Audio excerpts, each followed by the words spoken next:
This is the morning, afternoon, and evening edition of Titan TV News. I'm Michael Gorman, filling in for Connie Margaritas and Kristen Nimzek, and this is all the news you need to know.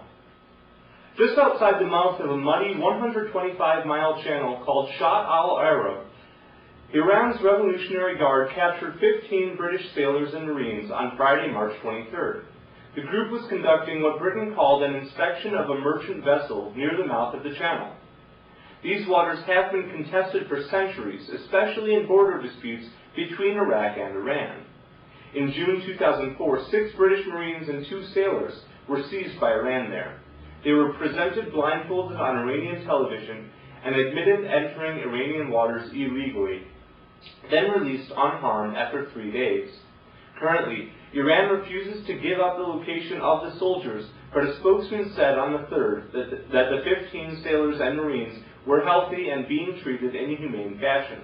Since then, pictures have been released of various sailors in captivity relaxing and playing chess. Some of the men have been shown on TV making so-called confessions that they strayed into Iranian waters. British Prime Minister Tony Blair has said his country is prepared to move to a different phase if negotiations fail to free the sailors and Marines. Blair's spokesman said later the Prime Minister did not mean Iranian diplomats would be expelled or military action was likely. Since the Iranian and British tensions began March 23rd, the price of oil had been run up by $6 to $7. The price slid down more than $1 a barrel February 10th, however, coinciding with an Iranian official's announcement calling for an end to the, quote, language of force in the dispute. Oil for May delivery dropped $1.75 to $64.19 a barrel in midday trading. Oil prices traded as high as $68.09 earlier last week. 2 weeks ago, the contract was trading under $60 a barrel. Iran is located along the Strait of Hormuz, through which tankers ship about 17 million barrels of crude oil a day, according to the U.S. Energy Information Administration. That accounts for 2/5 of the world's crude oil traded by tanker and about 1/5 of total oil production. Liberal Democrats in the Senate and House plan to reintroduce the Equal Rights Amendment, a bill first proposed in 1923 by women seeking equality beyond simply the right to vote. The amendment passed both houses of Congress in 1972, but it fell 3 states short of ratification and lapsed 10 years later. This year, organizers say the ERA has more than 190 original co-sponsors. Commonly known as the Women's Equality Amendment, its actual wording says, quote, equality of rights under the law shall not be denied or abridged by the United States or by any state on account of sex. Today, this could have implications towards gender identity discrimination beyond simply sexism. Transsexual and intersex peoples currently have little to no legal protection against discrimination. The proposed amendment would affect issues ranging from hiring and wages to restrictions on women serving in military combat units. Colorado's largest Episcopal congregation, Grace Episcopal Church, has entered into a battle with its own leaders in the latest in a tense dispute among Episcopalians and their fellow Anglicans worldwide over how they should interpret what the Bible says about sexuality and other issues. The vestry of Grace Church voted to leave the national church and instead join a conservative Anglican church based in Nigeria. Bishop Robert O'Neill rejected the church's move, dismissing the local leaders and saying the Colorado Springs Parish would remain part of the Episcopal Church. Quote, the fact is, people may leave the Episcopal Church, but parishes cannot, O'Neill said in a statement. Closer to home, an Episcopal church in West Chicago is going through a similar difficulty with its bishop. Last month, the parish decided to leave the Diocese of Chicago. They wrote a letter to the bishop saying they would buy the property from the diocese even though they paid for everything originally and promised not to sue the diocese no matter what they decided. The diocese refused to give or sell the property to the parish, but said it would consider giving it back if the new priest does not do well over the next few years. And now for a word from companies we wish were our sponsors. I'm here with Carolyn Shima, Sigma Kappa Foundation's chair, and we're going to talk about the SK Upcoming Bags Tournament. Carolyn, can you tell me a little bit about the event? Well, it's the 4th annual Sigma Kappa Bags Tournament. All the proceeds go to the Alzheimer's Association.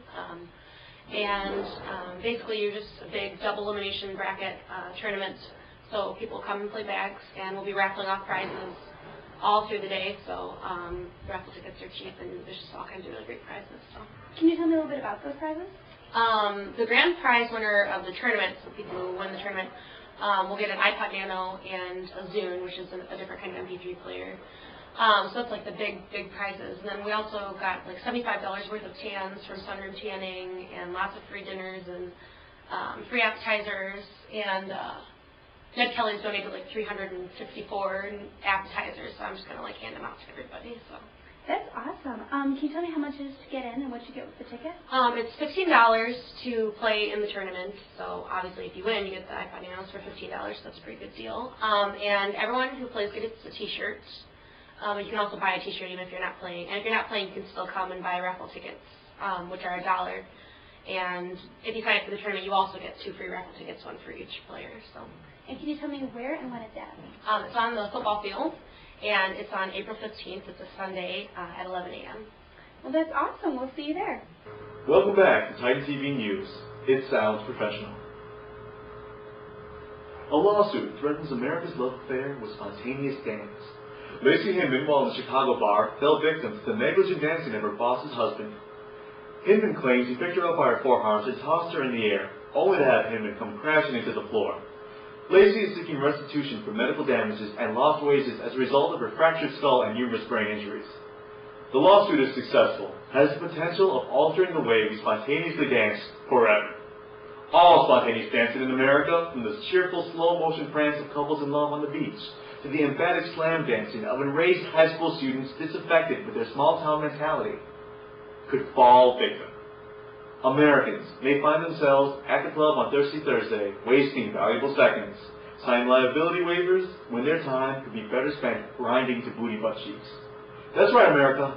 There will be no pancaking without a lawyer present. And Akon, you will not smack that without some medical coverage. Keith Richards. His dead father? Blow. In that order. Richards admitted to snorting his father. What may sound like an incestuous and anatomically intriguing sexual act was in reality a strange and psychologically damaging act of narcotic abuse. After the rocker's father died in 2002, Richards took the cremated ashes of his father, mixed them with cocaine, and then snorted them. Richards fondly recalls the father-son moment as, He was cremated, and I couldn't resist grinding him up with a little bit of blow. My dad wouldn't have cared. Clearly, his father's lax stance on drug abuse led him to the vile act of snorting his own father. We can only speculate that had the DARE program been instituted at that time, Richards would not have used the charter maids of his father as nose candy. Had he taken DARE, Richards would know what every team in Chicago takes for granted, that if you want to make crack, you just take a little sodium bicarbonate, aka baking soda, use it as a freebase, and cook it with a ratio of 50-50 to 40-60% cocaine to bicarbonate. The bicarbonate acting as a filler, thereby extending the overall sale profitability with an inverse square ratio proportional to the distance from production. But Richards didn't have the benefit of the DARE program, and his ignorance led him to snorting his own father. While Richards freely admits to shoving his father up his nose, he vehemently denies drinking a martini made with his mother's menstrual blood. And now, a word from companies we wish were our sponsors.